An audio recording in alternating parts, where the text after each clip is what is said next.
소연아, 지금부터 엄마가 하는 말 잘 들어. 강서방한테 회사가 망했다고 말해. 갑작스러운 엄마의 충격적인 지시였어요. 1,000억 원의 회사를 매각한 바로 그날 저녁이었거든요. 갑자기 무슨 말이야, 엄마. 이유는 묻지 말고 엄마 말 딱 한 번만 믿어줘.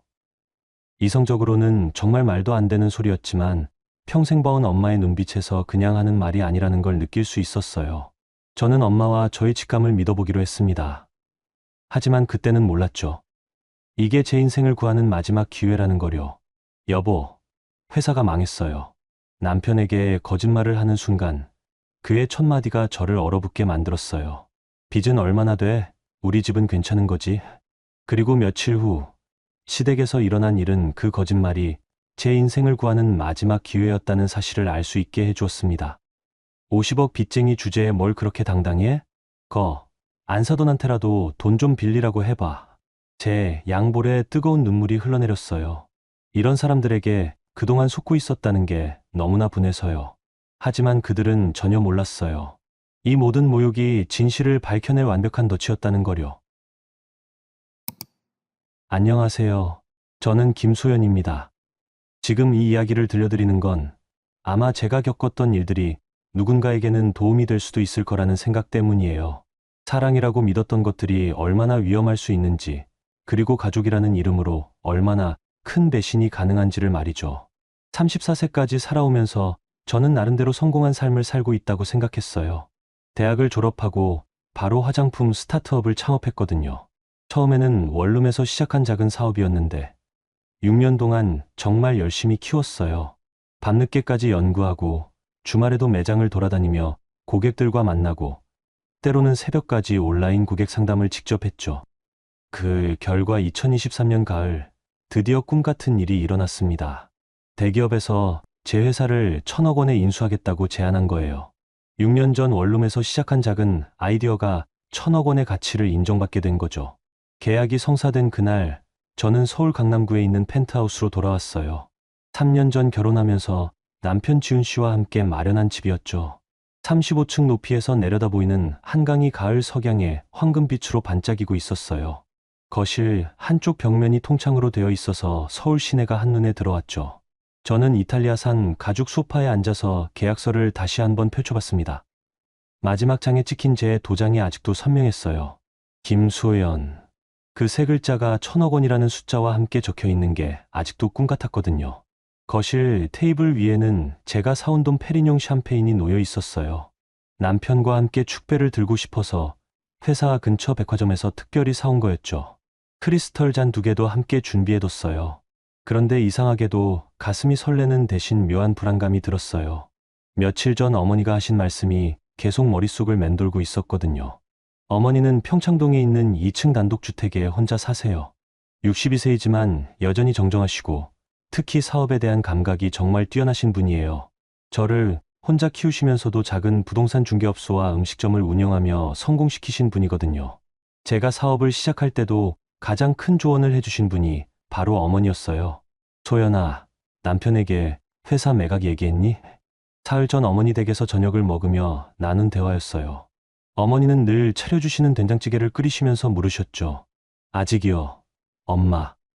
계약이 완전히 끝나면 오늘 밤에 함께 축하하려고요. 저는 신이 나서 대답했어요.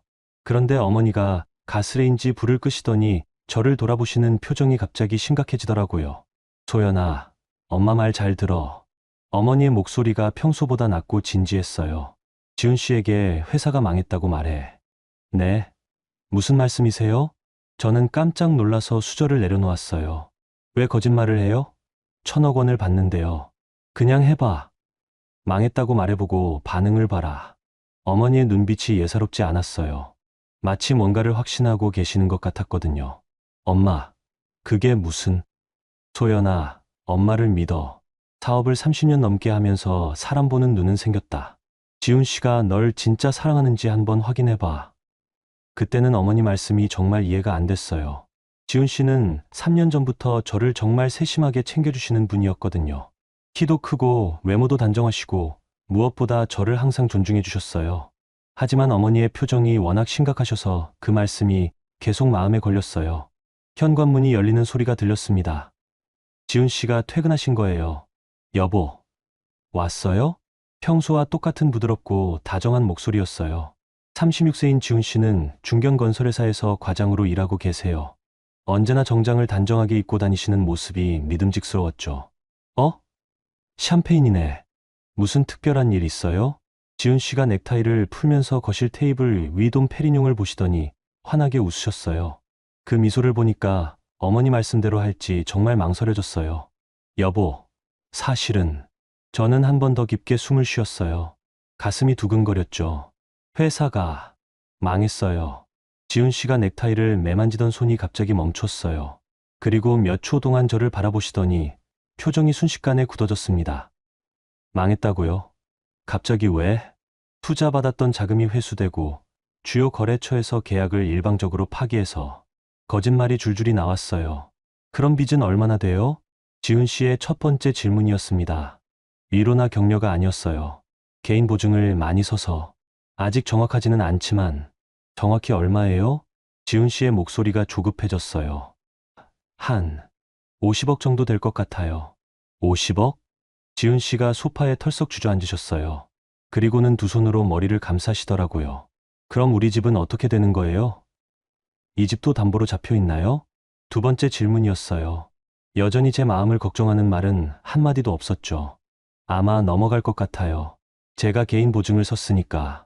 지훈 씨는 거실을 이리저리 왔다 갔다 하시기 시작했어요. 마치 무언가를 계산하고 계시는 것 같았죠. 이런 일이 당분간 전세라도 구해야겠네요. 아니, 월세도 감당이 안 될 텐데. 저는 그 모습을 바라보며 가슴이 점점 차갑게 식는 걸 느꼈어요. 6년 동안 함께 일궈온 사업이 무너졌다는 얘기를 들었을 때 남편이 가장 먼저 걱정한 건 저희 상처가 아니라 재산이었거든요. 여보, 괜찮아요. 다시 시작하면 되죠. 제가 조심스럽게 말을 꺼냈어요. 괜찮긴요. 50억 빚을 어떻게 갚아요? 우리 나이가 몇 살인데. 지훈 씨의 목소리에 짜증이 섞여 있었어요. 그날 밤 저는 어머니께 전화를 드렸습니다. 엄마 말이 맞았어요. 그래, 엄마도 그럴 줄 알았다. 내일 평창동으로 와. 우리 계획을 세워보자. 전화를 끊고 창밖을 바라봤어요. 한강 위로 달빛이 흘러내리고 있었는데 그 빛이 예전처럼 아름답게 보이지 않더라고요. 저는 그날부터 파산한 아내의 연기를 시작했습니다.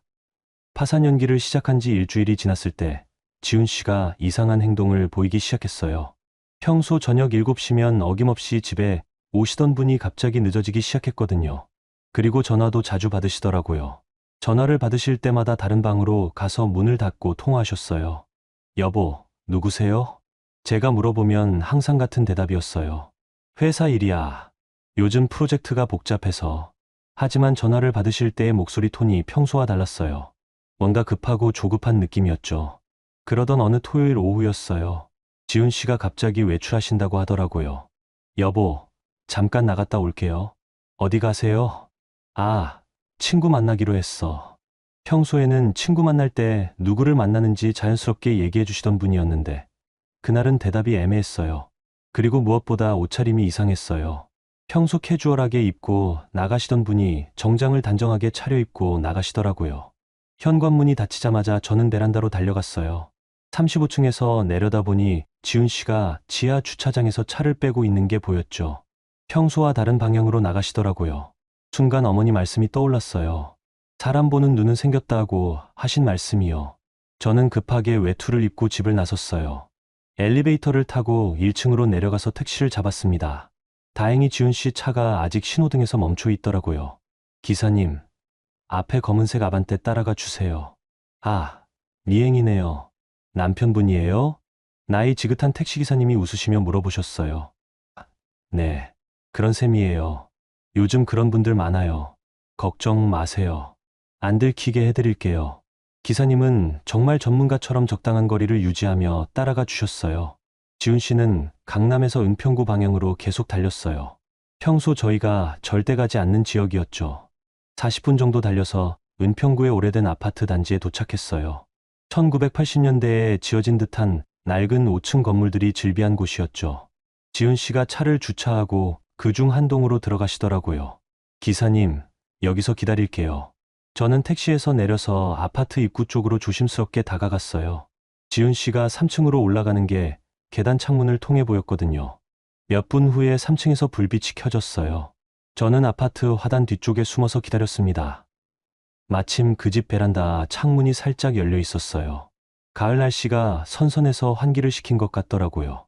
한 30분쯤 지났을까요? 갑자기 창문 너머로 목소리가 들려오기 시작했어요. 이혼부터 해라. 남자 목소리였어요. 나이 든 남성의 목소리였죠. 아버지, 그게 지훈 씨 목소리였어요. 아니, 지금 상황이 어떤 상황인데?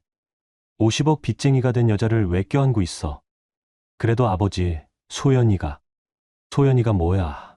돈도 없는 여자가 무슨 소연이야? 여자 목소리가 끼어들었어요. 날카롭고 차가운 톤이었죠. 만철이 말이 맞다. 지훈아, 너 지금 정신 차려야 해. 시어머니 목소리였나 봐요. 저는 시댁 식구들을 몇 번 뵌 적이 있었는데 그때는 이렇게 차가운 분들이 아니었었거든요. 아니, 제 앞에서만 그랬던 건가요? 50억 빚이면 평생 갚아도 못 갚을 돈이야. 우리 아들이 왜 남의 빚을 떠안아야 해? 어머니, 하지만이 뭐야? 너 결혼할 때도 우리가 뭐라고 했는지 기억 안 나? 사업하는 여자는 위험하다고 했잖아. 저는 화단 뒤에서 가슴이 쿵쾅거리는 걸 느꼈어요. 이게 정말 제가 3년 동안 가족이라고 생각했던 사람들이 나누는 대화인지 믿기지 않았거든요. 그런데 이혼하면 위자료는 어떻게 해요? 지훈 씨가 물었어요. 위자료? 빚쟁이가 무슨 위자료를 달라고 해? 시아버지가 비웃듯 말씀하셨어요. 오히려 우리가 손해배상을 청구해야 할 판이야. 결혼할 때 재산 상태를 숙였다고. 그것도 그렇네요. 지훈 씨의 목소리에서 망설임이 사라지고 있었어요. 그런데 아들아, 너 혹시 소연이 어머니 재산 규모 알고 있지? 시어머니가 갑자기 물어보셨어요. 평창동에 집 하나 있고 작은 사업 몇 개 하시는 걸로 알고 있어요. 평창동이면 최소 20억은 넘을 거야. 사업도 꽤 크게 하시던데. 그래요? 이혼하기 전에 소연이한테 어머니 돈 좀 빌리라고 해봐. 급하다고. 어머니 돈을요? 응. 일단 받을 수 있는 건 다 받고 그 다음에 이혼하는 거야. 저는 그 순간 다리에 힘이 빠지는 걸 느꼈어요. 화단 옆 계단에 주저앉을 수밖에 없었죠. 하지만 그러면 소연이가 의심하지 않을까요? 의심하게 놔둬. 어차피 이혼할 건데 뭘 걱정해. 그리고 지훈아, 너 요즘 유미랑은 어떻게 지내고 있어? 갑자기 나온 여자 이름이었어요. 유미라는 사람을 저는 들어본 적이 없었거든요. 유미요? 그냥 연락은 하고 있어요. 그럼 됐다. 소연이랑 이혼하고 나서 유미랑 다시 시작하면 돼. 아직 그런 생각까지는. 아직은 무슨 아직은. 너 유미 몇 년째 만나고 있는 줄 알아? 시어머니의 목소리가 점점 커졌어요. 어머니, 목소리 좀 줄이세요. 아, 그래. 하지만 지훈아, 너 정신 차려. 돈도 없는 여자 붙들고 있을 때가 아니야. 저는 더 이상 들을 수가 없었어요. 조용히 일어나서 택시가 기다리고 있는 곳으로 돌아갔습니다. 기사님, 강남구로 가주세요. 어떠셨어요? 많이 충격받으셨나 봐요. 기사님이 백미러로 제 얼굴을 보시더니 걱정스럽게 물어보셨어요. 네, 생각보다 심각했어요. 택시가 출발하면서 저는 창밖을 바라봤어요. 을평구의 낡은 아파트들이 스쳐 지나갔죠. 그곳에서 제 인생을 송두리째 바꿀 대화가 오갔다는 게 믿기지 않았어요. 집에 도착해서 지훈 씨보다 먼저 들어갔어요. 평소처럼 거실에서 TV를 보며 기다리고 있었죠. 1시간 후에 지훈 씨가 돌아오셨어요. 여보, 왔어요? 친구 만나고 오셨다고 했는데. 누구 만나셨어요? 제가 자연스럽게 물어봤어요. 아, 대학 동기야. 오랜만에 만나서 이런저런 얘기했어. 거짓말이었어요. 하지만 저도 이제 거짓말쟁이가 되어 있었죠. 그래요? 재미있으셨어요? 응, 그럭저럭. 그날 밤 저는 어머니께 전화를 드렸어요. 시댁에서 들었던 모든 대화를 다 말씀드렸죠. 엄마, 이제 어떻게 해야 할까요?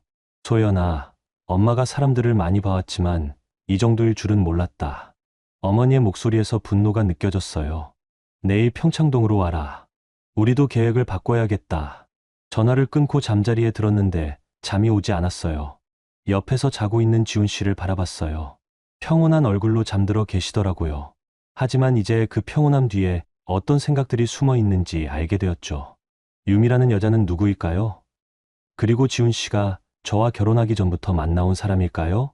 궁금한 게 너무 많았어요. 다음날 일요일 오후, 저는 평창동에 있는 어머니 댁을 찾아갔어요. 평창동 저택은 2층 단독주택으로 작은 정원이 있는 한옥 스타일의 집이에요. 어머니가 사업으로 성공하신 후에 마련하신 집이죠. 대문을 열고 들어서니 가을 국화들이 정원 한쪽에 곱게 피어 있었어요. 어머니는 거실에서 차를 끓이고 계셨어요. 평소보다 표정이 심각하셨죠. 엄마, 어떻게 해야 할까요? 저는 소파에 앉자마자 바로 물어봤어요. 어젯밤부터 계속 머릿속이 복잡했거든요. 소연아, 일단 앉아서 차부터 마셔. 어머니가 따뜻한 녹차 한 잔을 제 앞에 놓아주셨어요. 엄마가 어제 밤에 생각을 많이 해봤는데 이 일은 우리가 생각했던 것보다 훨씬 심각해. 어떤 의미로요? 지훈 씨가 그냥 순간적으로 마음이 변한 게 아니라는 뜻이야. 시댁과 함께 계획적으로 접근한 것 같아. 어머니의 말씀에 등골이 서늘해졌어요. 그리고 유미라는 여자가 누군지도 알아봐야겠어. 혹시 지훈 씨가 결혼 전부터 만나던 사람일 수도 있거든. 어머니는 핸드백에서 명함 하나를 꺼내셨어요. 김초로 탐정사무소라고 적혀 있었어요. 엄마, 탐정을요? 응. 엄마가 예전에 부동산 사기 당했을 때 도움받았던 분이야. 정말 실력이 좋으셔. 어머니는 바로 그 자리에서 김초로 탐정에게 전화를 거셨어요. 김 탐정님, 오미자입니다. 급한 일이 생겨서 연락드렸어요. 전화 통화는 10분 정도 이어졌어요. 어머니가 상황을 간단히 설명하시더니 내일 만나기로 약속을 잡으셨죠. 일단 지훈 씨 동선부터 파악해보자. 그리고 유미라는 여자가 누군지도 알아보고. 그 다음 주 월요일, 어머니와 함께 김초로 탐정을 만났어요. 강남역 근처에 있는 작은 사무실이었는데 생각보다 깔끔하고 전문적인 느낌이었어요. 김 탐정은 50대 중반 정도의 신중해 보이는 분이었어요. 부인, 남편분 사진 좀 보여주세요. 저는 휴대폰에 있는 지훈 씨 사진을 보여드렸어요. 그리고 평소 출퇴근 시간이랑 동선도 알려주세요. 보통 오전 8시에 나가서 저녁 7시에 들어와요. 회사는 여의도에 있고요. 요즘 달라진 패턴이 있나요? 네. 요즘에는 퇴근 시간이 불규칙해졌어요. 그리고 주말에도 자주 외출하세요. 김 탐정이 메모를 하면서 고개를 끄덕이셨어요. 일단 일주일 정도 미행해 보겠습니다. 그러면 패턴이 나올 거예요. 그리고 혹시 유미라는 여자를 찾을 수 있을까요? 어머니가 물어보셨어요. 성이 뭔지 아세요? 그건 모르겠어요. 다만 지훈 씨와 예전부터 알고 지낸 사이인 것 같아요. 알겠습니다. 미행하다 보면 만나는 사람들이 누군지 파악할 수 있어요. 사흘 후에 김 탐정에게서 첫 번째 보고가 왔어요. 어머니와 함께 탐정 사무실에 다시 갔죠. 부인, 남편분이 매일 저녁 6시에 회사에서 나와서 바로 집으로 가지 않으세요. 김 탐정이 사진 몇 장을 테이블 위에 펼쳐놓으셨어요. 여의도에서 압구정동으로 이동해서 카페에서 1시간 정도 누군가와 만나요. 사진 속에는 지훈 씨가 젊은 여성과 마주 앉아 이야기하는 모습이 담겨 있었어요. 이 여성이 유미라는 분일까요? 아직 확실하지는 않지만 가능성이 높습니다. 매일 같은 시간에 같은 장소에서 만나거든요. 다음 사진에는 두 사람이 카페에서 나와서 근처 모텔로 들어가는 모습이 찍혀 있었어요. 저는 그 사진을 보는 순간 숨이 막혔어요. 머리가 하얘지면서 현실감이 사라지는 느낌이었죠. 소연아, 괜찮아? 어머니가 제 어깨에 손을 올리셨어요. 네, 괜찮아요. 하지만 목소리가 떨리고 있었어요. 그리고 부인, 더 심각한 문제가 있어요. 김 탐정이 조심스럽게 말씀하셨어요. 이 여성을 조사해봤는데 유미연이라는 분이에요. 나이는 32세이고 현재 화장품 회사 재무팀에서 일하고 있어요. 화장품 회사요? 갑자기 머릿속에서 뭔가 연결되는 느낌이었어요. 네. 그런데 더 놀라운 건 이분이 부인 회사의 재무이사 장유정 씨와 대학 동기라는 점이에요. 그 순간 온몸에 소름이 돋았어요. 장유정이요? 장유정은 제가 가장 믿고 의지했던 사람 중 하나였어요. 회사 창업 초기부터 함께 해온 동료였고 재무 전반을 맡아서 관리해주던 분이었거든요. 네. SNS를 통해 확인했는데 두 분이 같은 대학 같은 과 출신이에요. 김 탐정이 휴대폰 화면을 보여주셨어요. 대학교 동창회 사진에 장유정과 유미연이 함께 찍힌 모습이 있었어요. 그럼 혹시... 네, 부인이 생각하시는 게 맞을 가능성이 높습니다. 회사 내부 정보가 새어나가고 있을 수도 있어요. 어머니가 차갑게 말씀하셨어요. 이건 단순한 불륜이 아니라 계획적인 사기야. 그리고 부인, 좀 더 결정적인 증거를 잡고 싶으시면 녹음을 해볼 수 있어요. 녹음이요? 네. 이들이 만나는 카페에 소형 녹음기를 설치하는 방법이 있어요. 물론 불법이지만 개인적인 용도라면. 어머니와 저는 서로를 바라봤어요. 해보죠. 제가 단호하게 말했어요. 이제 더 이상 당하고만 있을 수는 없어요. 이틀 후, 김 탐정에게서 녹음 파일이 넘어왔어요. 어머니 댁 서재에서 노트북으로 그 파일을 재생했어요. 처음에는 카페의 배경음만 들렸어요. 그러다가 익숙한 목소리가 들려왔어요. 소연이가 정말 50억 빚을 진 거야? 유미의 목소리였어요. 그래, 유정이한테 들었잖아. 회사 장부 다 확인했다고. 지훈 씨 목소리였어요. 와, 정말 대박이다. 그럼 이제 이혼하면 되는 거네? 아직 좀 더 기다려야 해. 시어머니가 소연이 엄마 돈까지 받아내라고 하시거든. 엄마 돈까지요? 그게 가능해요? 소연이가 지금 절망 상태잖아. 엄마한테 도움 청할 수도 있고. 그럼 얼마나 받을 수 있을 것 같아요? 평창동 집값만 해도 20억은 넘을 거야. 그리고 사업체도 있으니까. 우와, 그럼 우리가 받을 수 있는 게 30억 이상이네요? 저는 그 대화를 들으며 온몸이 떨리는 걸 느꼈어요. 하지만 더 충격적인 내용이 이어졌어요. 그런데 오빠, 이번이 몇 번째예요? 뭐가? 이런 식으로 결혼해서 돈 빼내는 거. 이번이 세 번째야. 지훈 씨의 목소리에서 자랑스러운 기색이 느껴졌어요.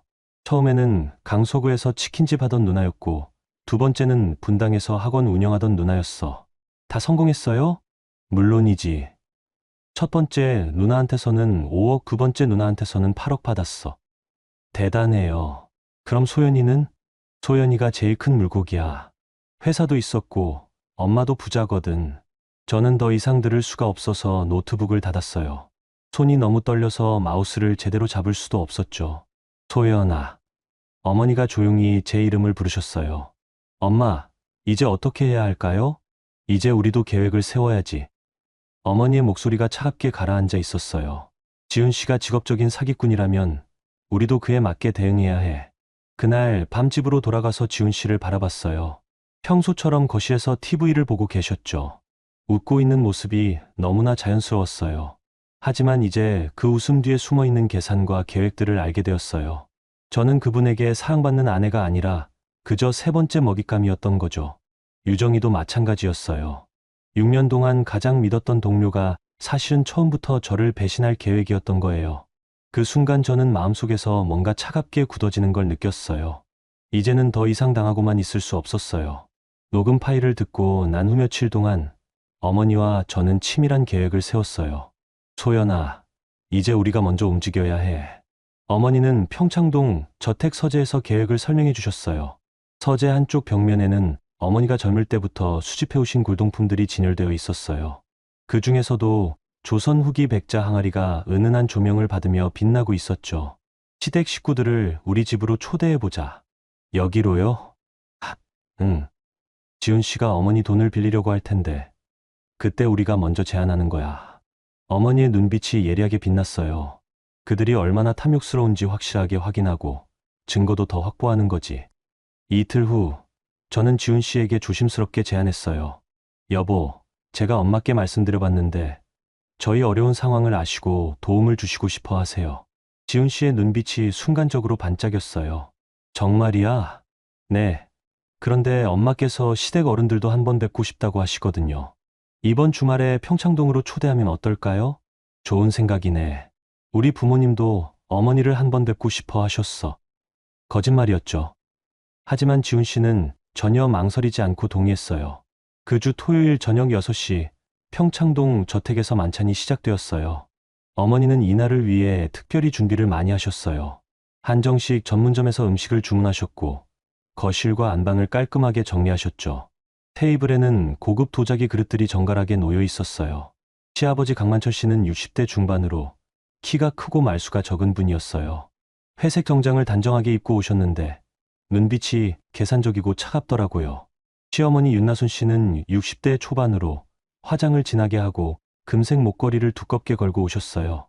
평소보다 훨씬 화려한 차림이었죠. 어머님, 안녕하세요. 이렇게 좋은 집에 초대해 주셔서 감사합니다. 시어머니가 어머니께 인사하면서 집 안을 이리저리 둘러보셨어요. 아이고, 뭐려. 우리 소연이 시댁 어른들 모시는 건 당연한 일이죠. 어머니는 평소보다도 더 정중하고 부드럽게 응대하셨어요. 식사는 1시간 정도 이어졌어요. 처음에는 모든 게 화목했어요. 시댁 식구들은 음식 맛을 칭찬하시고 어머니는 계속 안주를 권하셨죠. 어머님, 정말 음식이 맛있네요. 시아버지가 드물게 웃으시며 말씀하셨어요. 다 사온 음식인데요, 뭘. 더 드세요. 하지만 저는 시댁 식구들의 시선이 계속 집 안곳곳을 훑어보고 있다는 걸 느꼈어요. 특히 거실에 있는 골동품들과 어머니가 착용하신 금반지를 유심히 보시더라고요. 식사가 거의 끝나갈 무렵 지훈 씨가 조심스럽게 말을 꺼냈어요. 어머님, 사실 저희가 말씀드릴 게 있어서요.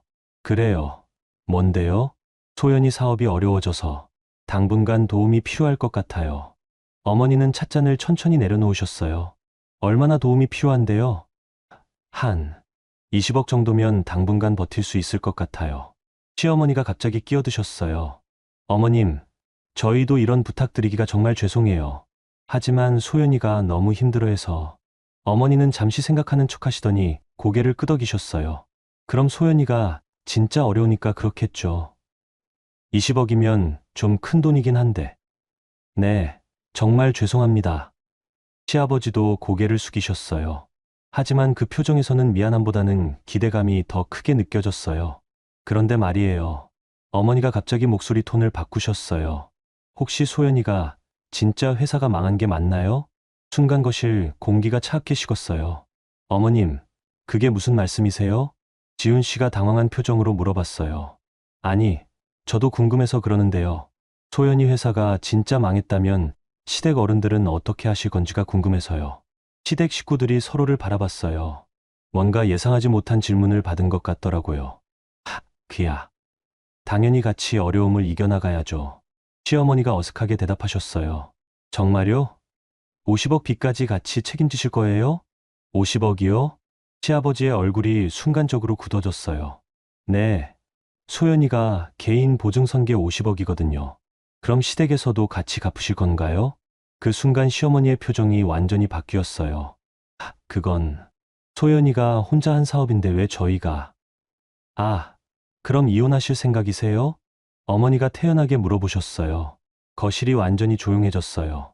시계 소리만 똑딱똑딱 들릴 정도였죠. 이혼이요? 그런 건 아니고. 지훈 씨가 더듬더듬 말했어요. 그럼 뭐예요? 돈은 받아가면서 책임은 안 지겠다는 거예요? 어머니의 목소리가 점점 날카로워졌어요. 어머님, 오해하지 마세요. 저희가 그런 뜻으로. 그럼 어떤 뜻이에요? 어머니가 테이블 위에 놓여있던 작은 녹음기를 꺼내셨어요. 이거 들어보실래요? 녹음기에서 며칠 전에 들었던 지훈 씨와 유미의 대화가 흘러나왔어요. 소연이가 정말 50억 빚을 진 거야? 그래, 유정이한테 들었잖아.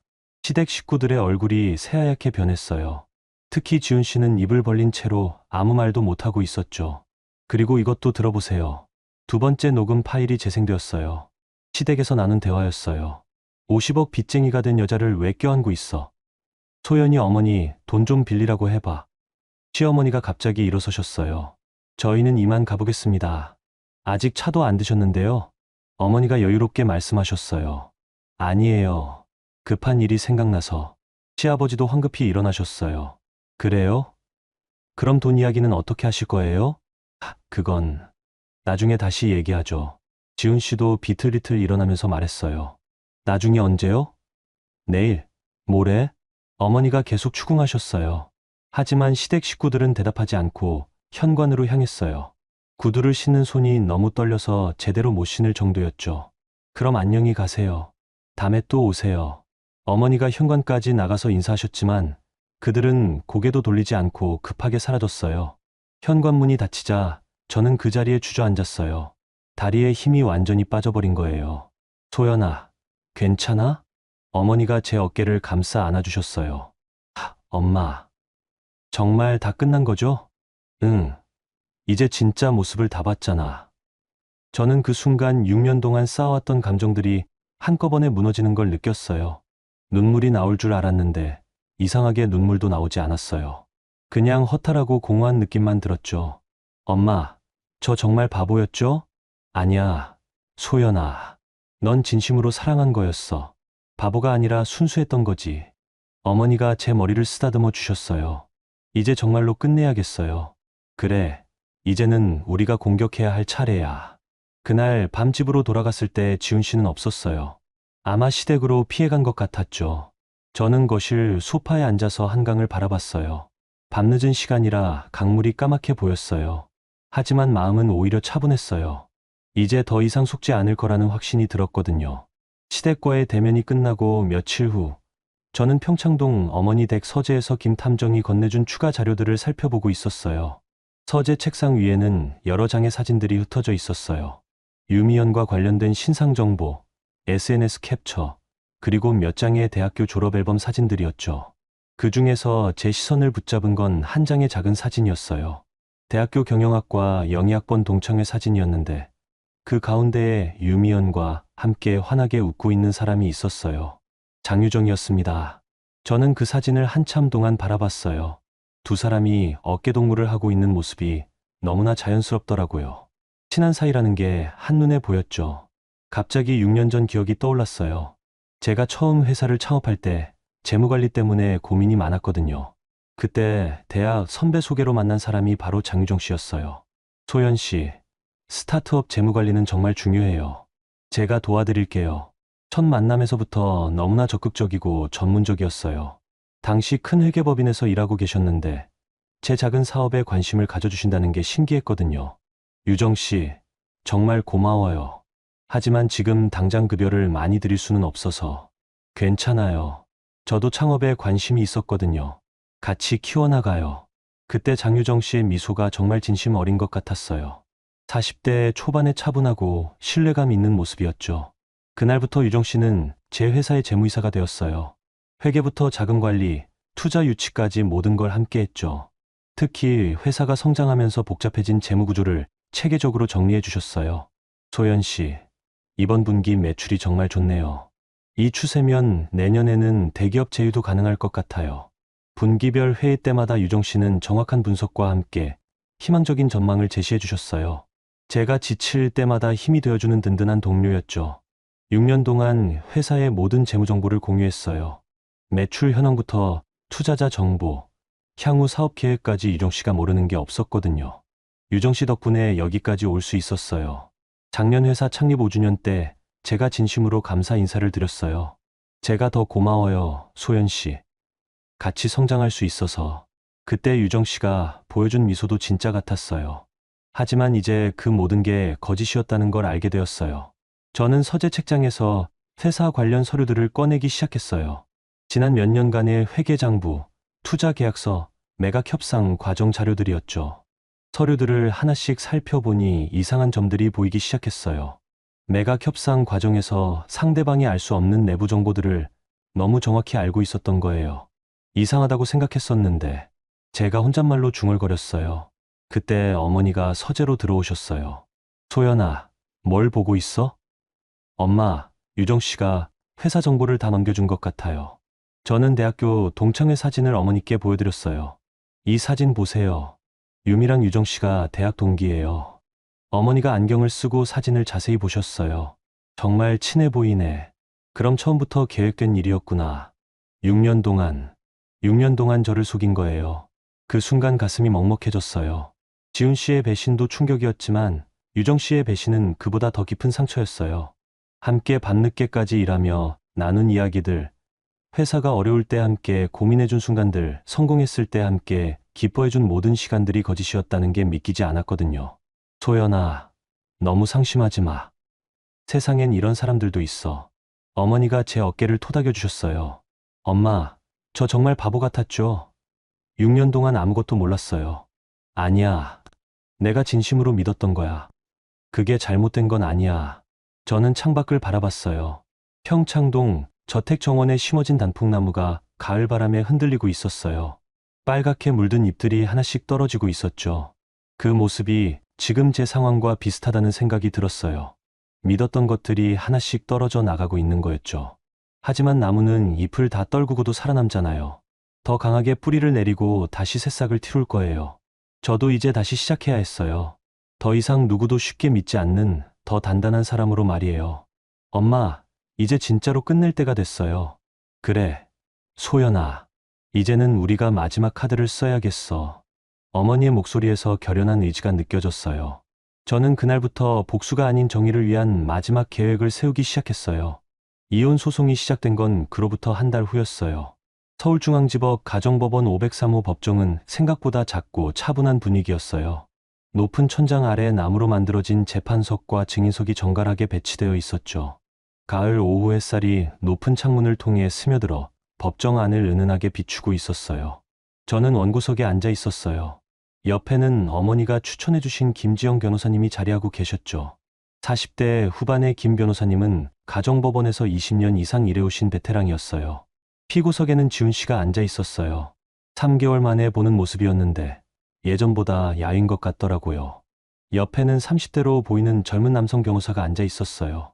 재판장 입정하십니다. 법정 경위의 선언과 함께 50대 정도의 여성 판사님이 재판석으로 걸어 들어오셨어요. 단정한 법복 차림에 차분하면서도 예리한 인상이었죠. 첫 번째 재판에서는 주로 서면 심리가 진행되었어요. 양쪽에서 제출한 소장과 답변서를 검토하는 시간이었죠. 지훈 씨 측에서는 저를 탐욕적인 여성으로 묘사했어요. 회사 경영 실패를 남편에게 책임 전가하려 한다는 내용이었죠. 피고는 원고의 무리한 사업 확장으로 인한 경영 악화를 감추고 혼인 관계를 이용해 경제적 손실을 피고에게 전가하려 했습니다. 지훈 씨 변호사가 목소리 높여 주장했어요. 하지만 저희 측은 차분하게 대응했어요. 재판장님, 원고는 피고의 계획적 혼인빙자 사기 행위의 피해자입니다. 이에 대한 명확한 증거를 제출하겠습니다. 김 변호사님의 목소리는 침착했어요. 재판이 진행되면서 예상하지 못한 일이 벌어지기 시작했어요. 언론에서 이 사건을 다루기 시작한 거예요. 처음에는 지훈 씨에게 유리한 방향이었어요. 어떻게 정보를 흘렸는지 모르겠지만 저를 탐욕스러운 사업가로 묘사하는 기사들이 쏟아졌어요. 화장품업계 여성 CEO, 회사 매각 후 이혼 소송, 재산 분할 요구, 성공한 여성 사업가의 이기적 선택, 남편 버리고 돈 챙기기? 인터넷 댓글들도 혹독했어요. 요즘 여자들 무섭다. 돈 벌면 남편 버리네. 역시 사업하는 여자들은 냉정해. 어머니와 함께 그 기사들을 보면서 가슴이 답답했어요. 엄마, 이런 식으로 몰고 가네요. 소연아, 걱정하지 마. 진실은 결국 드러나게 되어 있어. 두 번째 재판에서 상황이 바뀌기 시작했어요. 김 변호사님이 첫 번째 폭탄을 터뜨렸어요. 지훈 씨와 유미연의 녹음 파일이었죠. 재판장님, 이는 피고가 제3자와 나눈 대화를 녹음한 것입니다. 법정에 조용히 흘러나오는 목소리들이었어요. 소연이가 정말 50억 빚을 진 거야? 그래, 유정이한테 들었잖아. 지훈 씨의 얼굴이 순간 새하얗게 변했어요. 옆에 앉은 변호사와 급히 속삭이더라고요. 그리고 재판장님, 피고의 과거 혼인 이력도 확인되었습니다. 김 변호사님이 두 번째 서류를 제출했어요. 피고는 지난 10년간 두 차례의 혼인과 이혼을 거쳤으며 각각의 과정에서 상당한 재산을 취득한 이력이 있습니다. 이번에는 방청석에서 웅성거리는 소리가 들렸어요. 세 번째 폭탄은 더 충격적이었어요. 재판장님, 원고의 회사 재무이사 장유정 씨와 제3자 유미연 씨가 대학 동기이며 장 씨가 회사 내부 정보를 유출했다는 증거도 확보되었습니다. 김 변호사님이 대학 동창회 사진과 함께 금융거래 내역을 제출했어요. 장유정 씨의 계좌로 지난 6개월간 유미연 씨 명의로 총 3천만 원이 송금되었습니다. 지훈 씨가 변호사에게 뭔가 급히 말하고 있었어요. 하지만 변호사도 당황한 표정이었죠. 판사님이 서류를 꼼꼼히 검토하시더니 입을 여셨어요. 피고 측에서 이에 대한 반박이 있습니까? 재판장님, 저희는 지훈 씨 변호사가 말을 시작했지만 명확한 반박을 하지 못했어요. 그때 김 변호사님이 마지막 카드를 꺼내셨어요. 재판장님, 추가로 제출할 증거가 있습니다. USB 하나를 법정에 제출하셨어요. 이는 피고의 시댁에서 나눈 대화를 녹음한 것입니다. 법정에서 시댁 식구들의 대화가 재생되었어요. 50억 빚쟁이가 된 여자를 왜 껴안고 있어? 소연이 어머니 돈까지 받아내라고 해봐. 이혼부터 해라. 방청석에서 한숨 쉬는 소리가 들렸어요. 몇몇 사람들이 고개를 흔들고 있었죠. 지훈 씨는 고개를 숙이고 있었어요. 어깨가 작게 떨리고 있는 게 보였거든요. 재판이 끝난 후 법원 앞에서 기자들이 몰려들었어요. 김소연 씨, 이번 재판 결과에 대해 어떻게 생각하시나요? 진실이 밝혀져서 다행입니다. 더 이상 할 말씀은 없어요. 저는 간단히 답하고 어머니와 함께 자리를 벗어났어요. 그 다음 주부터 언론의 논조가 완전히 바뀌었어요. 혼인빙자 사기 실체 드러나, 피해 여성 3명 추가 확인, 계획적 접근으로 재산 탈취, 내부자 공모까지. 인터넷 댓글들도 정반대로 바뀌었어요. 와, 이건 완전히 계획범죄네. 저 남자 정말 무서운 사람이다. 소연 씨가 피해자였구나. 처음 판단이 틀렸네. 세 번째 재판에서 판사님이 최종 판결을 내리셨어요. 피고의 행위는 혼인빙자 사기에 해당하며 원고에게 정신적 피해를 가했음을 인정합니다. 따라서 혼인 무효 및 위자료 3억 원을 피고가 원고에게 지급하라고 판결합니다. 판결이 나자 지훈 씨는 아무 말 없이 법정을 떠났어요. 뒷모습이 초라해 보였죠. 저는 그 모습을 보면서 복잡한 감정이 들었어요. 승리감보다는 허탈함이 더 컸어요. 법원을 나서면서 김 변호사님이 말씀해 주셨어요. 소연 씨, 정말 수고 많으셨어요. 이런 사건은 보기 드물어요. 감사해요, 변호사님. 그런데 소연 씨, 아직 끝난 게 아니에요. 네. 지훈 씨 측에서 항소할 가능성이 높아요. 그리고 유미연 씨와 장유정 씨에 대한 별도 소송도 준비하셔야 해요. 어머니가 제 손을 꼭 잡으셨어요. 소연아, 아직 갈 길이 멀구나. 네, 엄마. 하지만 이제 두렵지 않아요. 저는 법원 계단을 내려가면서 하늘을 올려다봤어요. 구름 사이로 햇살이 환하게 비치고 있었어요. 진실이 드러나는 건 시간이 걸렸지만 결국은 밝혀졌어요. 이제 남은 건 마지막 정리뿐이었죠. 재판이 끝나고 일주일 후 예상하지 못한 연락이 왔어요. 유미연이었습니다. 소연 씨, 저예요. 유미예요. 핸드폰 너머로 들려오는 목소리는 떨리고 있었어요. 32세의 그녀는 제가 들었던 녹음 파일에서처럼 당당하지 않았죠. 할 말이 있어서 연락드렸어요. 만날 수 있을까요? 저는 잠시 망설였어요. 어머니와 상의해봐야 할 일이었거든요. 혼자 나오기는 어렵고요. 변호사님과 함께라면 가능해요. 네, 알겠어요. 이틀 후 강남역 근처의 조용한 카페에서 만났어요. 김지영 변호사님과 함께 갔는데 유미연은 혼자 와 있었어요. 실제로 본 그녀는 녹음 파일에서 느꼈던 것과는 완전히 달랐어요. 화장기 없는 얼굴에 검은색 후드티를 입고 있었는데 초췌해 보였죠. 소연 씨, 정말 죄송해요. 첫 마디가 사과였어요. 고개를 숙이고 있는 모습에서 진심이 느껴졌어요. 저도 처음에는 단순히 친구를 도와주는 거라고 생각했어요. 친구요? 유정 언니요. 대학 때부터 정말 가까웠거든요. 유미연이 조심스럽게 말을 이어갔어요. 언니가 지훈 오빠를 소개해줬을 때만 해도 그냥 연애하는 줄 알았어요. 카페 안은 조용했어요. 평일 오후라 손님이 별로 없었거든요. 창밖으로는 11월의 차가운 바람에 나무잎들이 흩날리고 있었어요. 그런데 나중에 알고 보니까 지훈 오빠가 결혼하신 상태였고 언니는 회사 정보를 넘겨주고 있었어요. 언제 알게 됐어요? 김 변호사님이 물어보셨어요. 한 달 전쯤이요. 지훈 오빠가 이혼 얘기를 하면서 계획을 자세히 말해줬거든요. 유미연이 가방에서 작은 USB를 꺼냈어요. 소연 씨, 이거 받아주세요. 뭐예요?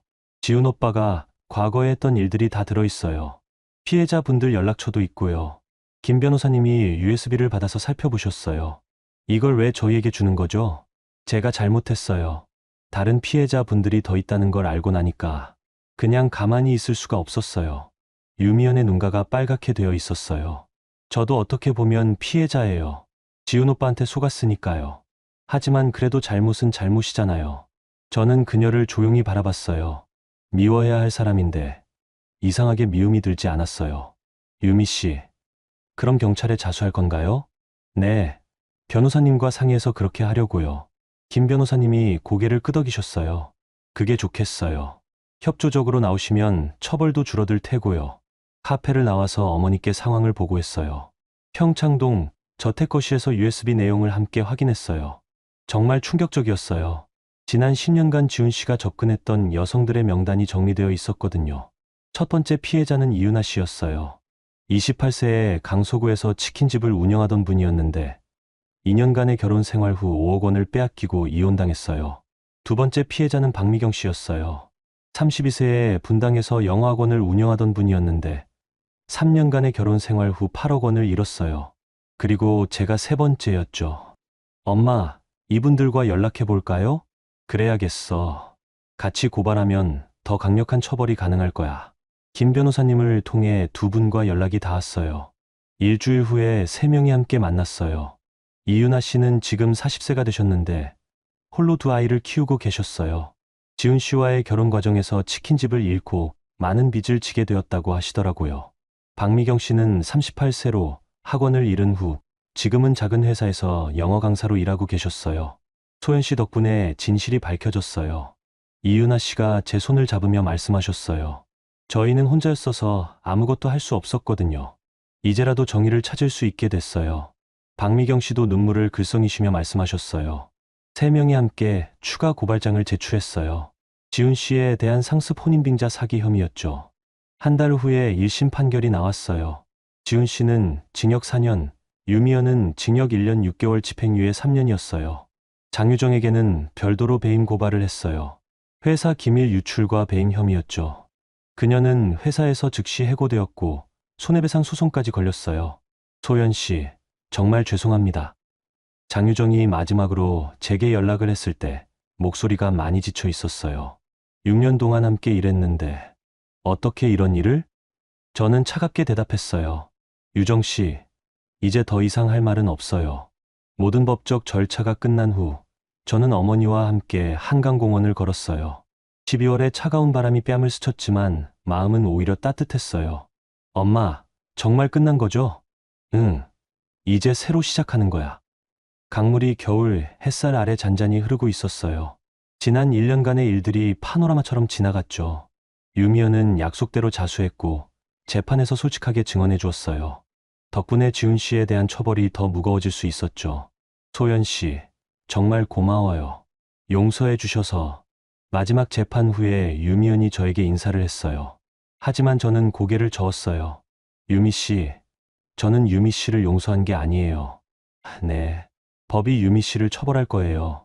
그게 맞는 거라고 생각해요. 유미연의 얼굴이 당황스럽게 변했어요.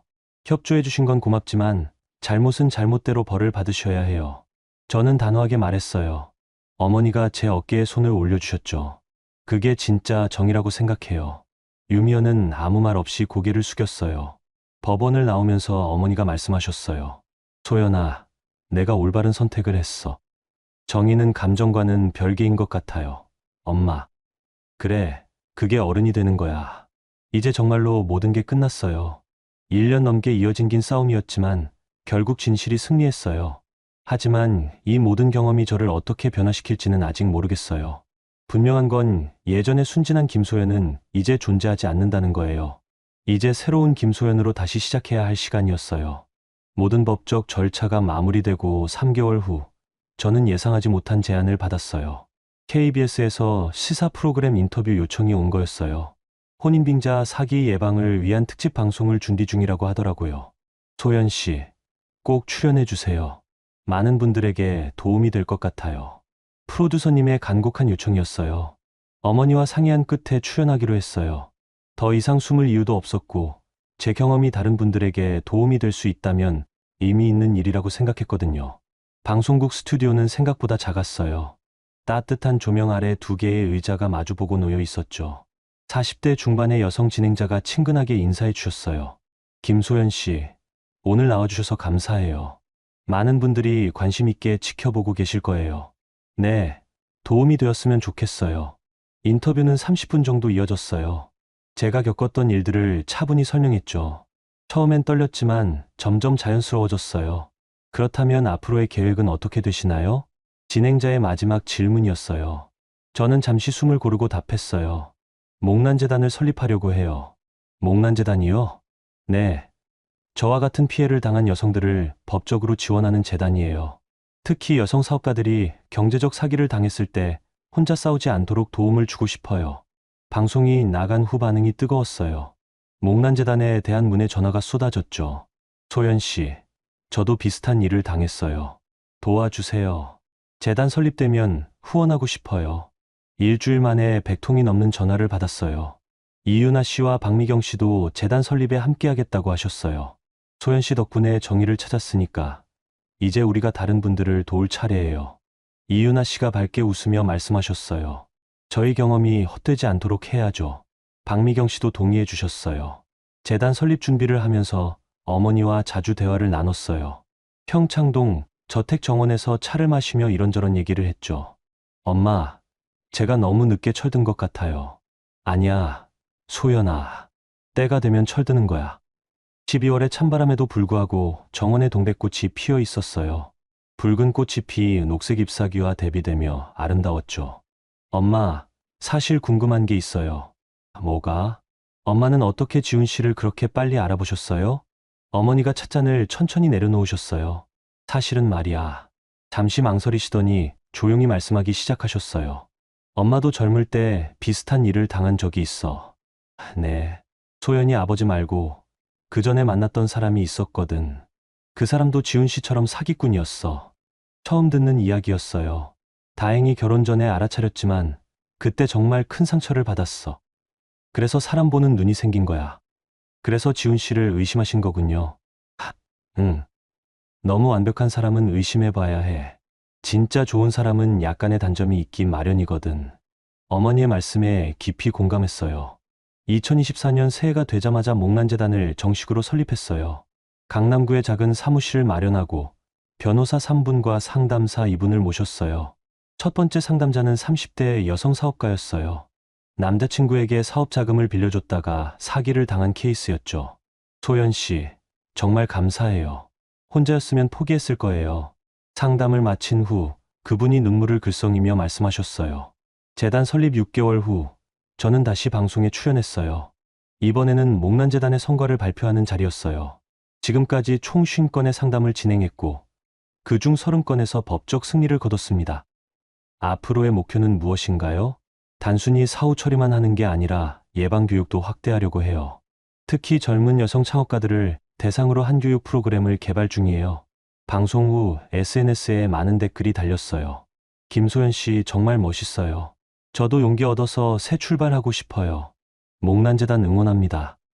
후원 어떻게 하나요? 그 중에서 가장 기억에 남는 댓글이 있었어요. 넘어지는 건 누구나 할 수 있지만 다시 일어나는 건 용기 있는 사람만 할 수 있다고 생각해요. 정말 맞는 말이었어요. 어느 토요일 새벽 어머니와 함께 평창동 저택 앞 산책로를 걸었어요. 동쪽 하늘이 서서히 밝아오고 있었죠. 소연아, 행복해? 네, 엄마. 정말로요. 그럼 됐다. 한강이 멀리 보였어요. 새벽 물안개가 강 위에 피어오르고 있었고 첫 번째 출근하는 사람들이 하나둘 나타나기 시작했죠. 엄마, 저 이제 혼자서도 잘 살 수 있을 것 같아요. 당연하지. 넌 원래 강한 아이였어. 저는 그 순간 깨달았어요. 진짜 사랑은 누군가를 의존하는 게 아니라 서로 독립적이면서도 함께할 수 있는 거라는 거요. 그리고 가장 중요한 건 나 자신을 사랑하는 일이라는 것도요. 새벽 공기가 차갑지만 상쾌했어요. 이제 새로운 하루가 시작될 거예요. 더 이상 두렵지 않았어요. 여러분, 소연 씨의 이야기 어떻게 보셨나요? 때로는 가장 가까운 사람이 가장 깊은 상처를 주기도 해요. 하지만 그 아픔이 우리를 더 단단하게 만들 수도 있죠. 넘어지는 건 누구나 할 수 있지만 다시 일어나는 건 용기 있는 사람만 할 수 있어요. 혹시 지금 어려운 상황에 계신 분들이 있다면 기억하세요. 진실은 반드시 드러나고 정의는 늦어도 결국 승리한다는 거요. 오늘 영상이 작은 위로가 되었다면 좋아요 눌러주세요. 댓글로 여러분의 이야기도 들려주세요. 그럼 다음에도 더 좋은 이야기로 찾아뵙겠습니다. 감사합니다.